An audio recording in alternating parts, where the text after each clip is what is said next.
Well, joining me now to discuss the news of the day is Daily Telegraph columnist Piers Akerman. Piers, good to have you.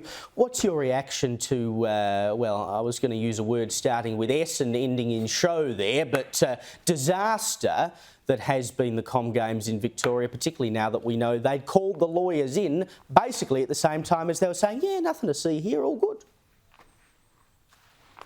Well, Caleb, perhaps Jacinta Allen, the new Premier, understands how the majority of Victorians feel. She realises, or she should realise, that she's been kept in the dark and fed mushroom manure, just like the state has been under the long term of Daniel Andrews. I mean, it's not surprising to me, but as these revelations about the Commonwealth Games continue to appear, we can see that there is a program or a method here that Andrews ran a deceptive government. He misled not only the people of Victoria through COVID, but egregiously with this whole Commonwealth Games fiasco.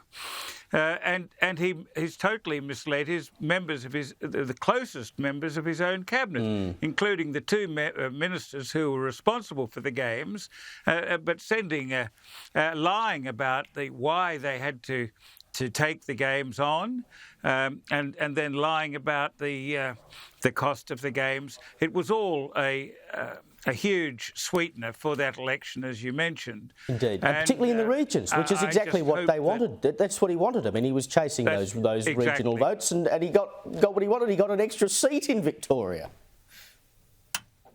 Well, one can only hope that Victorians finally wake up and that the Liberal Party in Victoria grows some spine and challenges all of Daniel Andrews' record. Well, now's the time to do it. Instead of just going along blindly. Yeah, well, now's the time to do it with a new Premier. They really have to get in there and fight. Indeed. Now, a new YouGov poll released today has showed the no vote, of course, for the voice to Parliament, still winning 53 to 38. But when you look at the results by age, and it's often been talked about, this will come down to the demographics, it's the older voters basically that are holding the voice in their hands, because amongst the under 50s, the yes vote is winning. I think for under 25s, it's 58% support to 34% no. So it is very much got the support of younger people, but we still haven't seen that switch in demographic where, you know, the boomers are taken over by the Gen X, etc. Even with the support of young people, I cannot see how from a position of 58% opposition you get this thing over the line. Sure. Caleb, what I see in those figures is I think that they reflect the education system and the brainwashing that's been taking place from kindergarten age right through to the universities. I was actually at a pre-polling station in Sydney yesterday afternoon, and a woman approached me to vote no and to tell me that at her school's kindergarten in Bondi, children were made to walk under an Aboriginal flag which was draped over the doorway at the entrance of the kindergarten, and they had to literally bob under it in a subservient manner. And then they had every day, and then they had to go through some sort of the phony welcome to country ceremony, which was made up less than 3 decades ago. And I think that we are literally seeing in these young people, in the demographic that you just showed, the result of years and years of brainwashing. The older people, however, can read, they're more literate, and they actually understand what an immense change a yes vote would mean to our constitution. Well, the long march through the institutions, right? It's worked. Absolutely. It's worked. And just while we're on the voice, the voice co-architect Marsha Langton, just a couple of weeks ago, we know, said the reasons for voting no were basically able to be boiled down to racism or stupidity.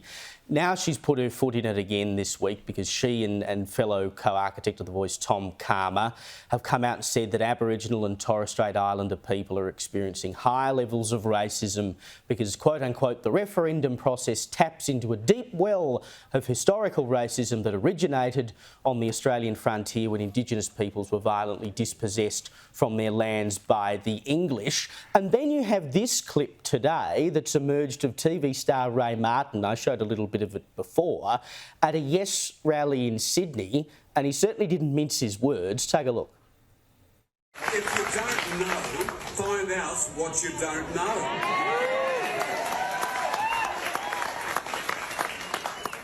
What that asinine slogan is saying is if you're a dinosaur, a dickhead, who can't be bothered reading, then vote no. The No Vote organisers also keep asking Albo for the details. What about the details? At this stage of the game, the details simply don't matter.